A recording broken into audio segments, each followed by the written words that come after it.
bob şaynaymiz, bulbul bob sayraymiz, өлкенің болағындай ойнаймыз.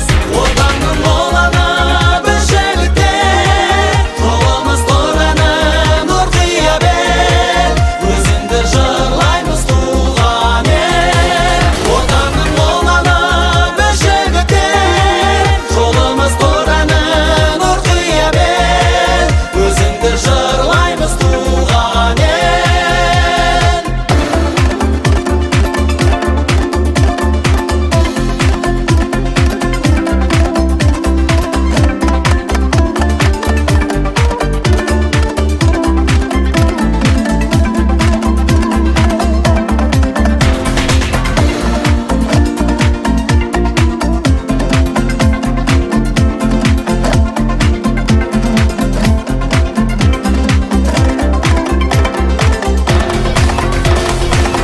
Biz otanның ұланымыз, biz otanның қаранымыз.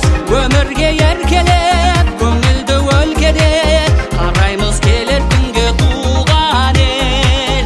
Отанның боланы біз жігіттер, жолымыз тораны нұр қия бер, өзіңді жырлаймыз туған ел. Отанның боланы біз жігіттер, жолымыз тораны нұр қия бер, өзіңді жырлаймыз туған ел.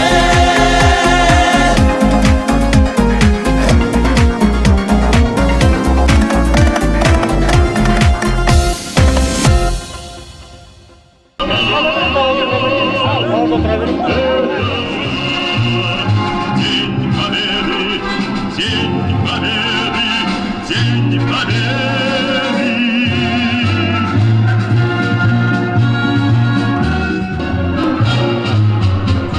Здравствуй, мама, возвратились мы не все, босиком бы пробежаться по росе.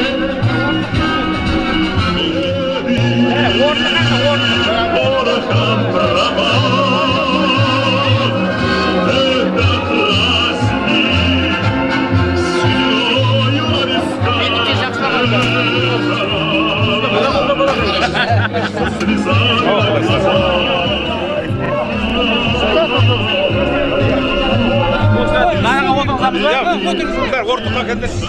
Қазбаларында бар, қанат, күлшіқтарым бай.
Ата бабаларымыздың рухына арнайы бағыштап дұға оқиық.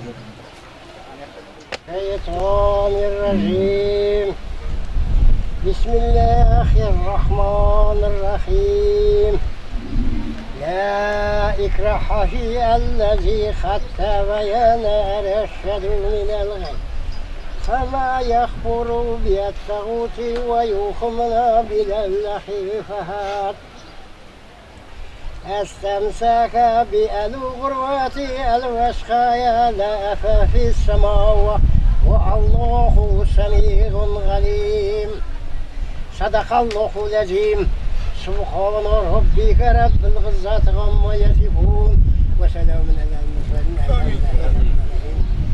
الصلاة والسلام على رسولنا محمد في أصحابه أجمعين الحمد لله برحمتك أرحم الراحمين жаратушы Алла осы оқығандығының сауабын жалпы ла иляха иллаллах Мұхаммад расулаллах деген жамиғ мұсылмандардың рухына бағыштадық.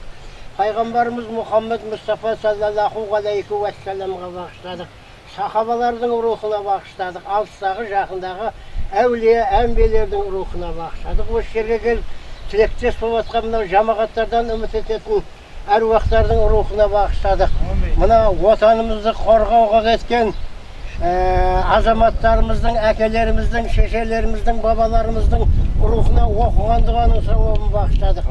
Олардың жатқан жері жайлы болып, топырағы торқа болып, Құдай алдында жарқын өзін иманды қылғай. Раббана атина фид-дуния хасанатан. Сәлем берейін деп келсе, сарайдың төбесінде олай жүрмейді. Сарайдың төбесінде. Senden жұмыс істеп бермей.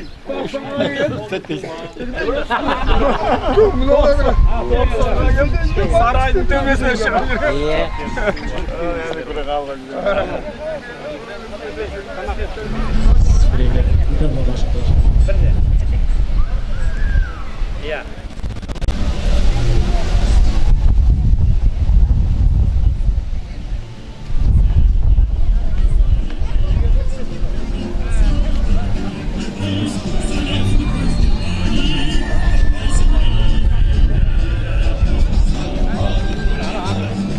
Ал құрметті қонақтар, сіздерді республикалық бірыңғай жас ұлан балалар жасөспірімдер ұйымының ұландары сіздерді қарсы алады. Аңсап көкті жасынан еркін қатын, ол бұзбаған қамал жоқ. Ол бұзбаған қамал жоқ, жаудай тиіп бүйірден тажал жауға ажал боп. Жеңіс естіледі жалынды, жеңіс қоңыраулар қағылды, күн парақтар қып-қызыл боп ашылды. Жеңіс келген 9 мамырды, домбырада саусақтары жаралы. Жеңіс атам әнге салады, шаршағанда, аңсағанда шаршағын. Жеңіс деген сөзден алады. Сарғайып күткен ұлы күн, шұғыласы бүгін жарқ етті. Бағына талай миллионнан баянды жеңіс күн жетті. Сүйінші елден сұрадық, жұбайын күткен жар күлді. Жаным деп бауыры жауда өлген, жарқырап қайғызар күлді. Не бір тұтас үлкен қоңыраудай, сұңғырлап қоя берді киіз аулай. Сағынған жеңіс саға соққан жақта, кішкентай жүрек есті алатаудай. Жалынды, жеңіс қоңыраулар қағылды, күн парақтар қып-қызыл боп ашылды. Жеңіс келген 9 мамырды. Қазақстан, Нұр-Сұлтан, жас ұлан! Қазақстан, Нұр-Сұлтан, жас ұлан! Қазақстан, Нұр-Сұлтан, жас ұлан! Құттықтаймыз ұлы жеңіс күнімен, құттықтаймыз соғыс болмасын, бейбітшілік жасасын, болмасын соғыс болмасын, бейбітшілік жасасын. Рахмет, бейбітшілік құса. Олай болса осы бейбітшілік құса тәуелсіз еліміздің аспанында тек қара көбелшіліміз бейбітшілікке самғасын дейміз. Ал енді құрметті қонақтар, мархабат, ішке қарай.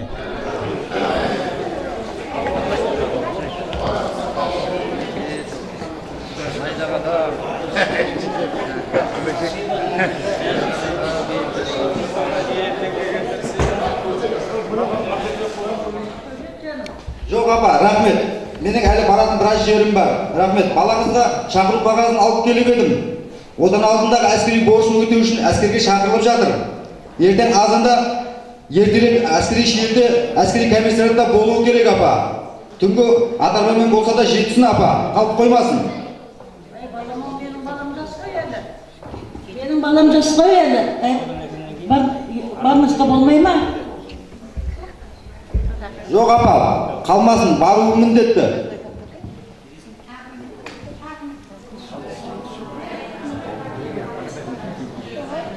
Апа, ауылда жалғыз сіздің балдарыңыз ғана емес, ауылдан әлі Үстілеу, Ерқара, Әбдіназаров, Шәкір, Әліпбаев, Қали, Рәш, Сәрсенбай, Тоқбаев, Нақберген, Оразымбет, Жарылқап, Үстілеу, Сәдір, осы азаматтар бар. Бармай қалу деген болмасын шеше. Түнгі отармамен болса да жетсін. Балапаным-ау, жарығым-ау. Кім болмаса, көкірегіме қысып, мейірімді қандырып алайыншы жаным. Аман барып шалғай. Әкең сен 12 жасқа толғанда дүниеден өтіп кетіп еді. Міне содан бері отанымның азаматы, арқа сүйер сен едің. Маған да қолқанат едің жаным. Сені әскерге шығарып жасам, менің күнім де болмақ жаным. Жаным, аман барып шалғай жаным. Апам салмақшы, әкемнің атына кір келтірмей, отаным үшін, елім үшін ертең жеңіс күні боламын. Апам салмақшы.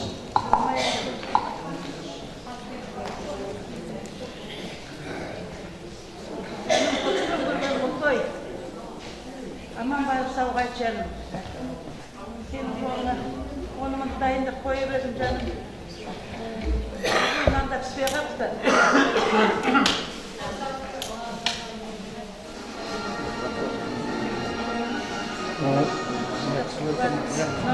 Сонымен талғажау ететін зат осыны жорып жүресің жаным, ескі қалып, отаныңды еліңді ұмытпа жаным. Атында қалған әрізіңді ұмытпа, мені ұмытпа, қалдыңды ұмытпа, аман барып сауға жаным.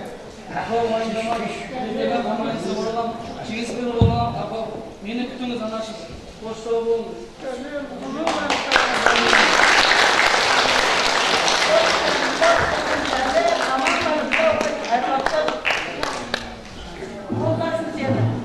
Апа уайымдамаңыз, мен аман-есен боламын, жеңіс күні боламын.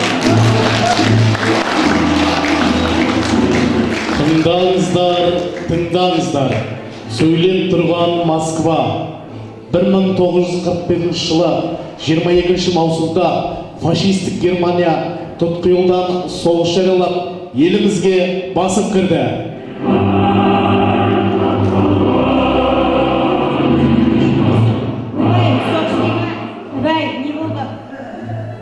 Взвод, равняйсь, смирно! На место шагом, марш! Раз, два, три, прямо!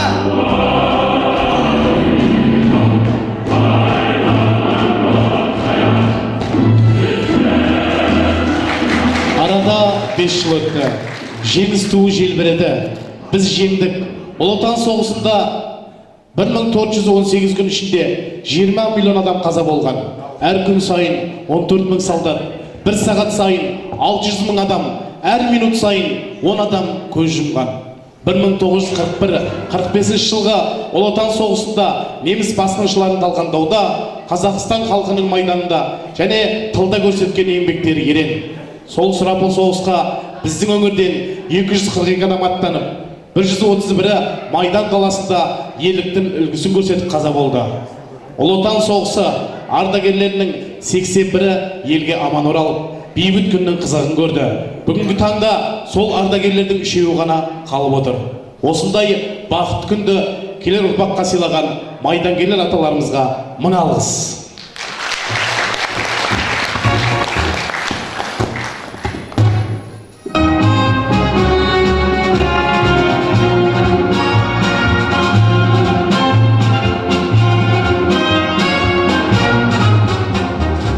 День победы, как он был от нас далек, как в костре потухшем таял уголек. Армысыздар бүгінгі кешке жиналған қауым. Қайырлы күн кешіміздің қадірлі қонақтары. Жеңіс жырын айтсын бүгін тіл көмей, абзал достым, майдангерді жүр демей, ел дегенде еңіреніп туған ерлерді еске алайық, бір сәт тұрып үндемей. Соғыстан арамызға оралмаған соғыс ардагерлерін, солдаттарымызды бір сәт орнымыздан тұрып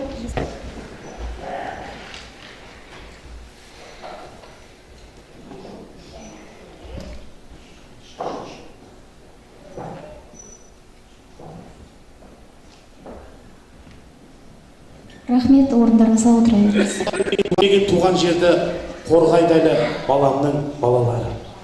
Қазіргі біздің амандығымыз үшін толарсақтан су кешіп, отқа кеуделерін тосқан ардагерлеріміздің Ұлы Отан соғысындағы жеңісінің 69 жылдығына арналған кездесу кешімізді бастаймыз.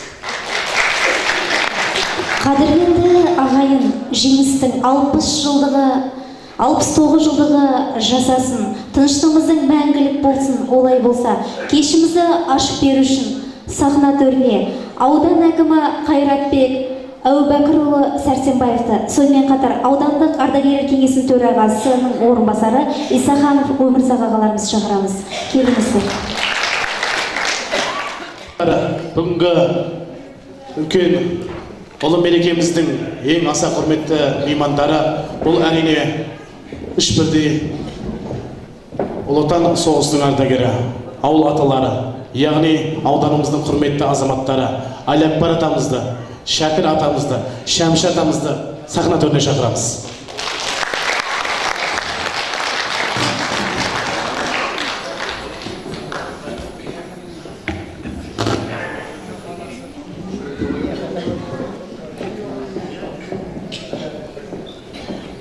Саламатсыздар ма, құрметті жерлестер, құрметті ардагер ағалар, майдангер ағалар, құрметті ауыл тұрғындары және бүгінгі қонақтар. Мына бүгінгі жеңіс мерекесімен сіздерді шын жүректен құттықтаймын.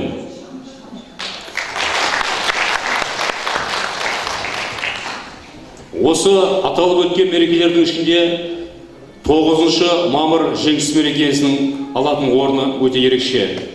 Өйткені бүгінгі мына бақытты ұрпақтарға осындай күйге жеткізген осы аталарымыздың жанқиярлық соғыстағы ерлігі, тылдағы аналарымыздың бел қатпаған балалардың бел шешпей жасаған еңбегі осындай бүгінгі мамыражай заманға алып келді. Сіздер сол ауыр заманда оқ пен оттың арасында қан кешіп жүріп, бейбіт өмірді қорғап қалдыңыздар. 4 жыл бойы елден жырақ жүріп, елдің амандығы үшін жандарыңызды құрбан еттіңіздер. Сіздердің төгілген қандарыңызбен, қиналған жандарыңызбен бүгінгідей бейбіт өмірге біз жетіп отырмыз. Сондықтан да сіздердің аға буын, аталарымыздың, саусақпен санарлықтай әкелеріміздің еңбегін қазіргі ұрпақ ешқашан ұмытуға тиісті емес. Сол соғыста бұрынғы Кеңес одағының төңірегіндегі елдерден 20 миллион адам опат болды. Біздің Қызылорда облысының өзінен 34 мың боздақ соғыс майданына аттанып, соның санаулы оралды. Ал Шиелі ауданы бойынша 3200 ер азаматтар оралса, соның 1900-і соғыс даласында қалған. Бүгінгі күні сол ардақты ағаларымыздың 16-сы ғана ортамызда жүр. Сондықтан да біз сіздер үшін қандай құрмет жасасақ та дайынбыз, соған міндеттіміз. Енді сол отты күндердің, бейбіт өмірдің қалай келгенін жас ұрпақ ұмытпауы тиіс. Сол сіздердің қиналған кездеріңіз, одан кейінгі ашаршылық, қиыншылық жылдар, қалпына келтіру жылдары осының бір үлкен ауыртпалықпен келді. Мына оқушылар, мектеп оқушылары оны қазір кинодан көріп айтуды естиді. Бұндай сіздерді көру бақыты орта буынға бұйырса, келешек жастар сіздерді кітаптан ғана оқитын болады. Сондықтан мына ортадағы 90 жасқа келіп отырған Әлиакбар әкеміздің, Шәкір әкеміздің, Шәмші әкелеріміздің біздің бүгінгі мерекесімен шын жүректен тағы да құттықтаймыз.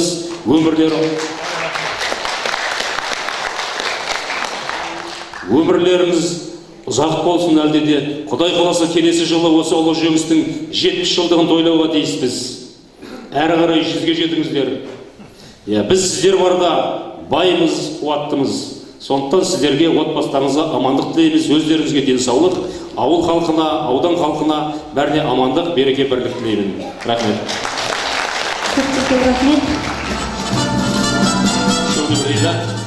Енді біздің ыстық ықыласымыз жазылған мынау құттықтау хатымыз бар аудан әкімдігінің, соны сіздерге оқып беріп, табыс етуге рұқсат етіңіздер. Аса қадірлі Әбдірайым Әлиакбар аға, сізді Ұлы Отан соғысындағы жеңіске 69 жыл толу мерекесімен шын жүректен құттықтаймын. Жеңіс мерекесі бейбітшілік сүйгіш бүкіл адамзат қауымының мерекесі. Сіздердің ұлы ерліктеріңіз бүгінгі ұрпақ жадында сақтауға тиіс біздің ең қасиетті де қастерлі мерекеміз. Толарсақтан қан кешіп, оқ пен оттың ортасында болған 1900-дан аса боздақтарымызға туған жер топырағы бұйырмапты. Біздер олардың рухына әрқашанда бас иеміз. Өкінішке орай жыл өткен сайын қатары сирей түскен қарт жауынгерлердің бүгінгі күні ауданымызда 16-сы ортамызда жүр. Солардың бірі сізсіз. Ардақты Әбдірейіп Әли Акбар аға, сізді болашаққа деген сеніміңіз бен үкіл үмітіңіз, жомарт жүрегіңіздің жылуы мен өмірге деген айрықша құштарлығыңыз бізге рухани күш беріп, жігерімізге жігер қосады. Сондықтан да бүгінгі мерекеңіз күні отбасыңызға амандық, өзіңізге ұзақ ғұмыр тілеймін. Әрқашанда ауданымыздың абыройлы да ақылман ардагері болып, ортамызда жүре беріңіз. Құрметпен аудан әкімі Сәрсенбаев, аудандық мәслихат хатшысы Рашид Оразбекұлы.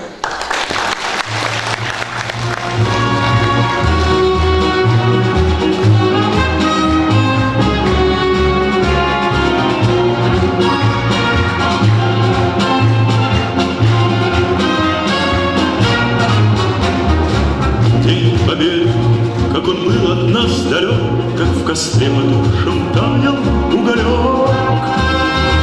Были версты обгорелые в пыли, этот день мы приближали, как могли. Этот день победы, пороха, права. Это праздник сединою на висках.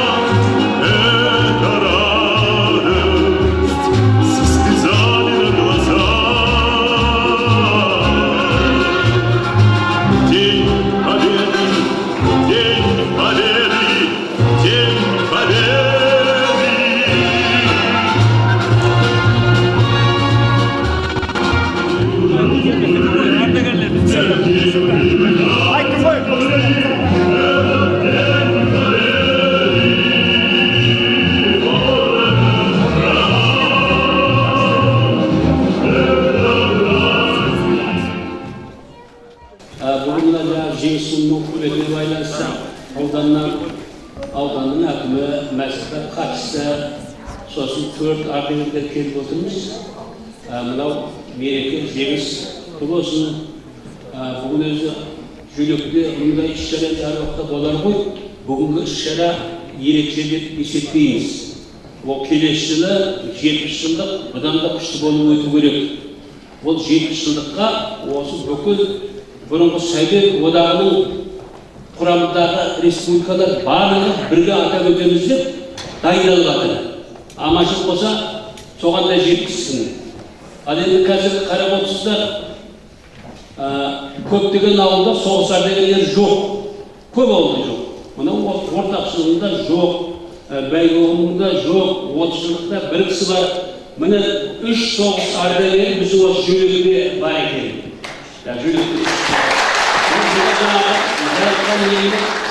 Берген жасын жасап отыра берсін. Оның үстіне мынау жаңағы әлеген биыл 90-ға келіп жатыр, мейрамменен қабаттасып жатыр. Жаңағы қос той, қос мереке бәрі құтты болсын. Мен бүгін осы мынау болып жатқан уақытын көріп, соғысқа өзім қатысып, сол жеңісті өзім әкелген үй көптім. Оның қалай екенін қайда? Өзім жүрген сияқты. Ол да бір қуаныштың белгісі шығар. Міне мынандай іс-шараны жақсы ұйымдастырғандарымыз үшін, барлық қатысқандарымыз үшін, мынау аналарға, қыздарға, келіншектерге, кеше мен де осы орталарында болған адамым ғой, сол кезде келіншектерім одан да көріп жасарып кеткен сияқты ма, жасарып жайнап жүре беріңдер. Аманшылық болсын, той тойласын. Тапсырды сондай құттықтау хат біздің жаңағы аудандық ардагерлер кеңесінің де атынан тапсыруымыз керек. Бұл тойға жаңағы біздің төрағамыз жаңағы Оразымбетов Сұлтанбек келу керек. Оны Қуанышбай деген баланы білесіздер ғой? Қуанышбай. Сол қазір Қызылордада былтыр қайтыс болған. Соның шешесіне өзіне жылы беріп жатыр. Ас беріп жатыр қалада. Сұлтанбек соған байланысты кетті да, мына билік маған тиіп қалып тұр бүгін. Міне сол енді құттықтауға тақырыбы, мазмұны жақсы тілек айтылған, ішінде жаман сөз жоқ. Ол мен оқу уақыттарыңызды алмай, міне осы мынау жаңағы Әбдірейіп Әли Акбар ағамызға, Шәмші ағамызға, мына Жезден болғасын атын ұмытпай беремін. Жезденнің атын ұмытпай, Шәкір мырзаға. Міне осы тапсырды ғой, рұқсат етіңіз.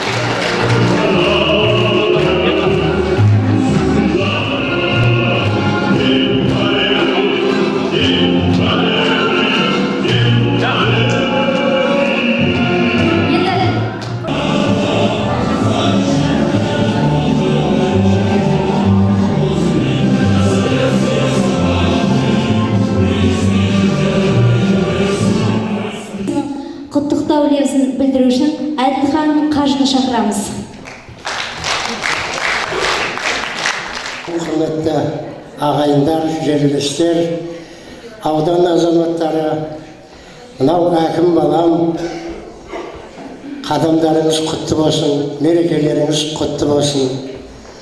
Бұл Жөлек деген елді мекен, өздеріңіз білесіздер, тарихы тереңде жатқан,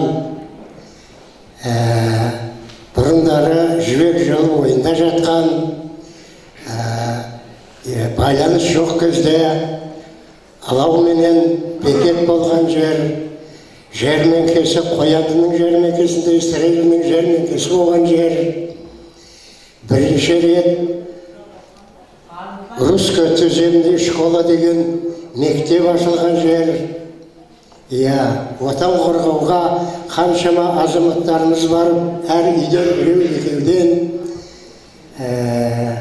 қайтпағандары қаншама.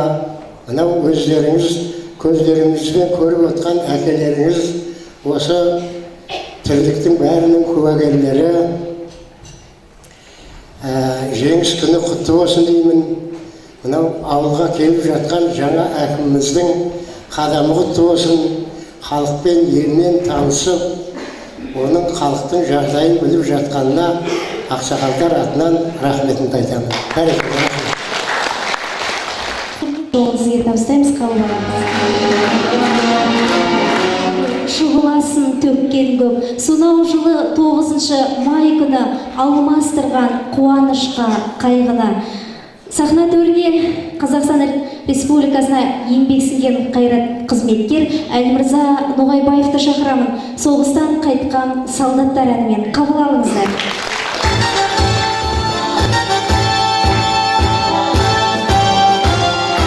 Жаутаңдап қара дала тұр, хабарсыз болып сұрауға, жолыңды тосып ана тұр. Қаншедім ұрлап адамын, қаншеде сені қалдықтар. Көрдің бе ұлым ананын, соғыстан қайтқан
Міне осындай қасіретті күнді бастан кешірген халқымыз енді мұндай қасіретті көрмесін деген тілекпен назарларыңызға жастардың биін ұсынамыз.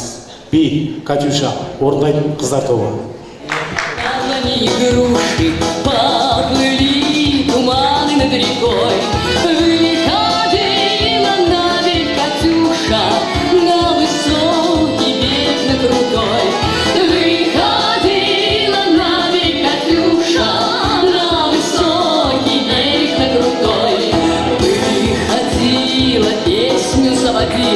Праздник новости заборла, про того, которого любила, про того, чьи письма берегла.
микрофонымызды сіздердің барлық назарларыңызды арамызда отырған біздің мақтаныштарымызға бұрғымыз келіп отыр.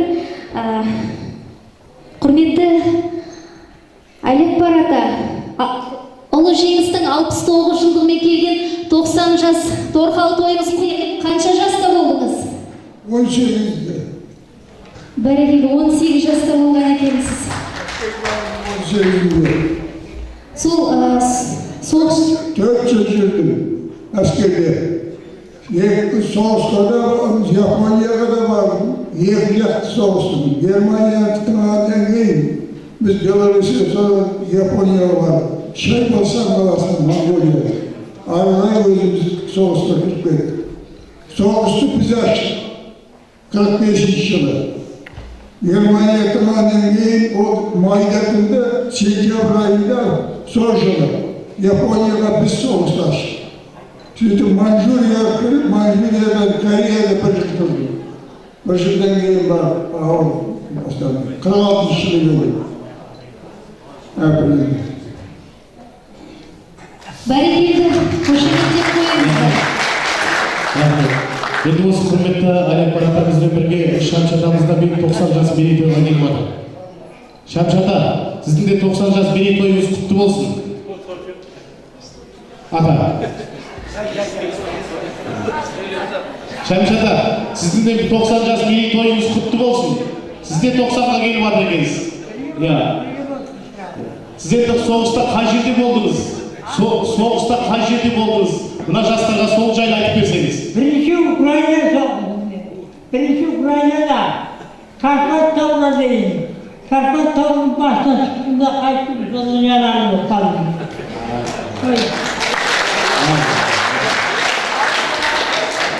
Соғыстан ауыр жаралы болып келген бұл кісі. Егер айтқан. Станислав қаласына келіп, Станислав ескі граница ғой, ескі ағысы. Аяқ 37 жыл пионермен соғысқандағы границаға. Кейін барып солай Карпат тауында жаралы болдым. Ең соғылды. Содан 29 апрельде жаралы болдым. Şu Cuma'ya дейін kestirmeyim деп, ақыл Жуан Шарымына кетті ғой, Тоғызынан кетті ғой. Бәрекелді, көптеген рахмет. Сіздердің жасаған ерліктеріңізді ұрпақтарымыз ешқашан ұмытпайды. Біз сіздерді мақтаймыз, біз сіздермен мақтанамыз. Құрметті Шайбар ата, сіздерге енді соғыс жайында сұрақ қойып, қиын шақтарды естеріңізге сала бермей қойып. Енді сіздер ауылға келіп соғыстан кейін еңбек ете жүріп, жеңістің 40 жылдығы қарсаңында майдангерлер ансамбль құрған екенсіздер. Ансамбль құруды кім жоспарлап еді? Сол кездегі әнші ағалармен орындаған әндеріңіз жайлы айтып берсеңіз.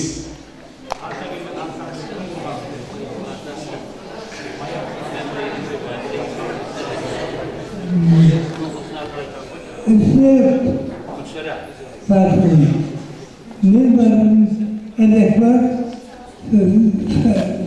söz var. Ama şunlar unutmadım ben.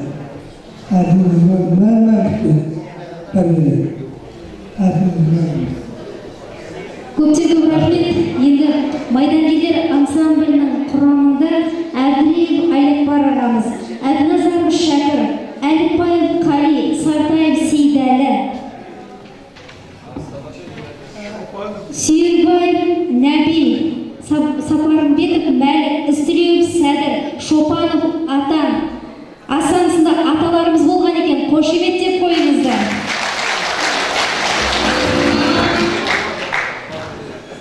Майдангерлер ансамблінің жетекшісі сол кезде осы мәдениет үйінің директоры болған. Ауылдың ізденімпаз өз ісінің майталманы, беделді азаматы Жақыпов Сәкір ағай да бүгінгі кешімізге шырайлы Шымкент қаласынан қонаққа келіп отыр екен. Олай болса, Зәкір ағайды сіздердің қошеметтеріңізбен ортаға шақырамыз.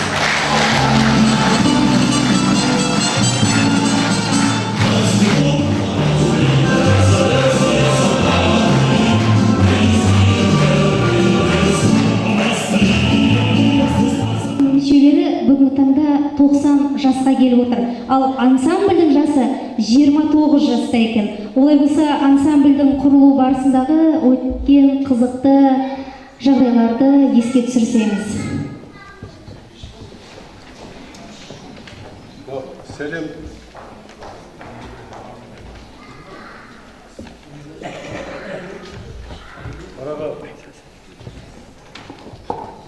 Араға уақыт салып, мен өзім ауылда сағынышпен келіп отырмын, сондықтан сәлем сөздің анасы дейтін ұлы күні ағайындармен сәлемдескенді жөн көріп отырмын.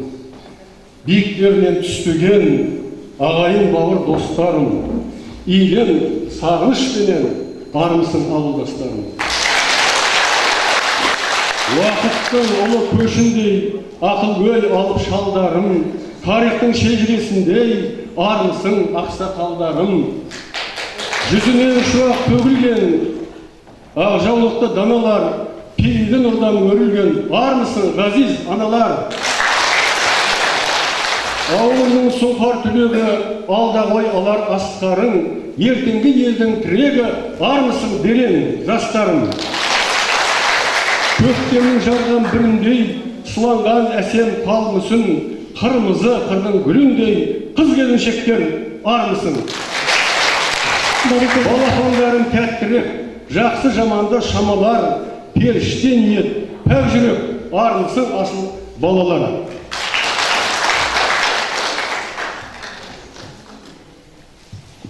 Енді құрметті ағайындар, құрметті жерлестер, жаңа маған сұрақ қойден басын сәлемдесіп алайын дедім, айып болмасын.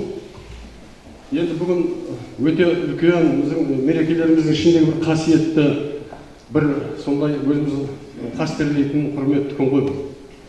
Өйткені еліміздің ел болып отырғандығы, еліміздің келе-келе тәуелсіздік алуы, халқымыздың халық болып отырғандығы, бүгінгі экономикамыздың аспандап отырғандығы осы жеңістің арқасында депсек, қателеспеспіз деп ойлаймын. Ал енді бірінші құрметті ардагер ағаларым, көкелерім отыр, өзім құрметтейтін, қатты үш кісіден айтып жатсыздар. Сіздерге ассалаумағалейкум деп сәлем бергім келеді. Енді біз мынау мәдениет майданында мен сол жалпы шығармашылық жұмыстарда 45-46 жылдай қызмет жасадым. Осы халқымызға, ауданның тұрғындарына енді қанша жасадық, қанша ол еңбек жасадық, оны ел өзі біле жатар. Осы біз мәдениет қызметкер болғаннан кейін жаңағыдай мынау қызымыз айтып тұрғандай тірліктеріміз айналысты, іздендік рас. 1985 жылы ел, халық, бүкіл еліміз болып, осы ұлы жеңістің 40 жылдығын қарсы алуға дайындалып жатты барлық жерде. Осы кезеңде шынын айтқанда ол басымызға ой келді. Енді ойланып жүрдім. Қалай болады? Ардагерлер рас енді азайып келе жатыр, ұлғайып келе жатыр жастар. Сосын ақсақалдардың арасында өзіміз кездесу өткізіп жүрміз, одан да басқа арасында жақсы, мынау елге бір ғибрат көрсететін, елдің рухын көтеретіндей ақсақалдар үлкен жаңағы бір өнері барын, сондай қолдарынан келетін көп іс барын біз пайымдап жүрдік қой.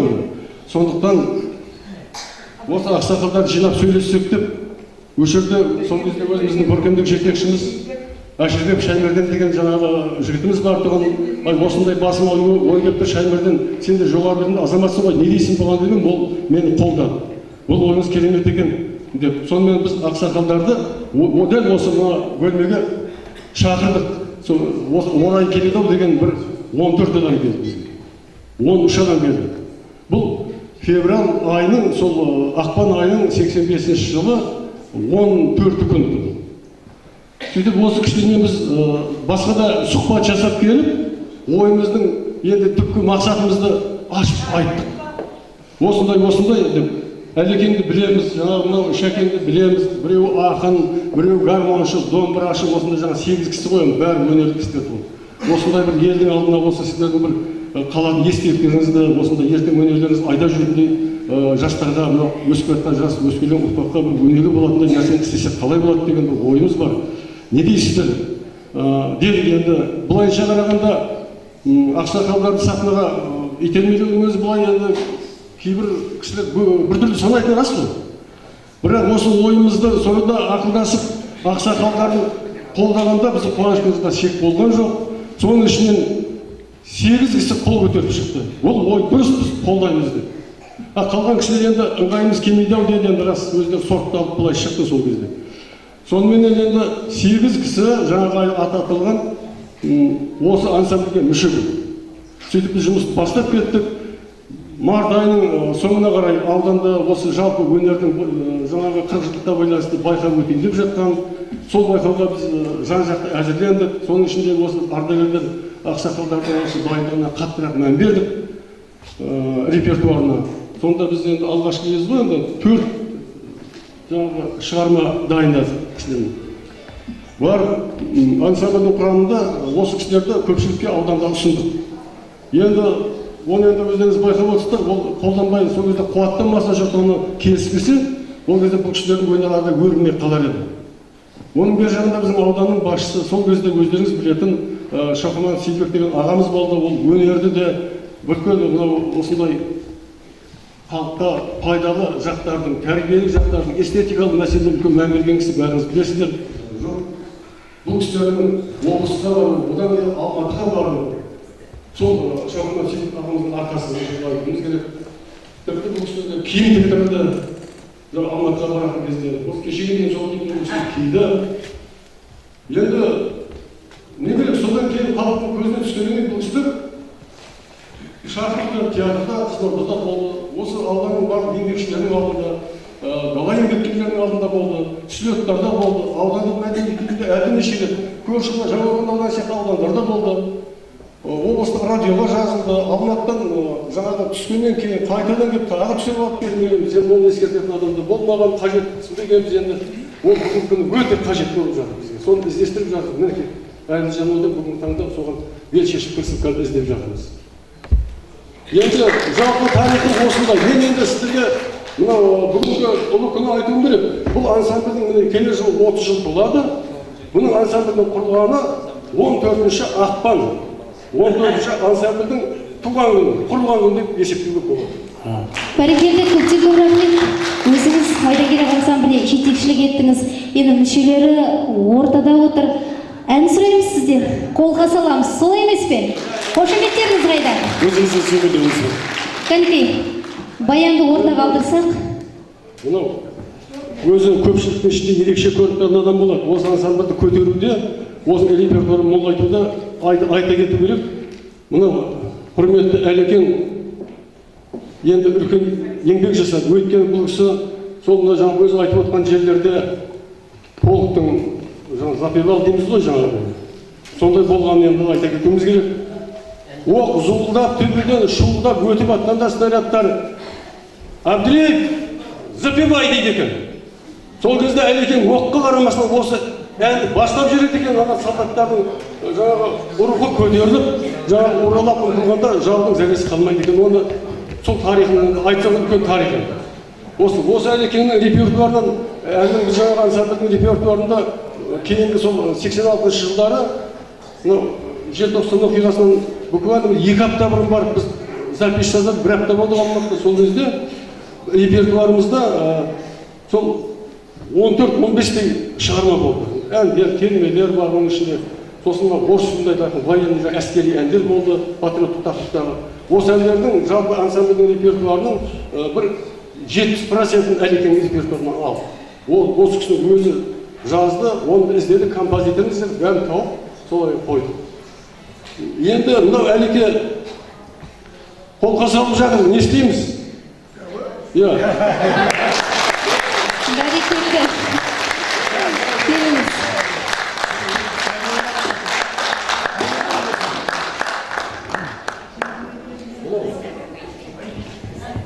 Кішкене ағайындар, енді бұндай әлде бұндай жиын отырыс бола бермейді ғой, айта кету керек. 8 кісі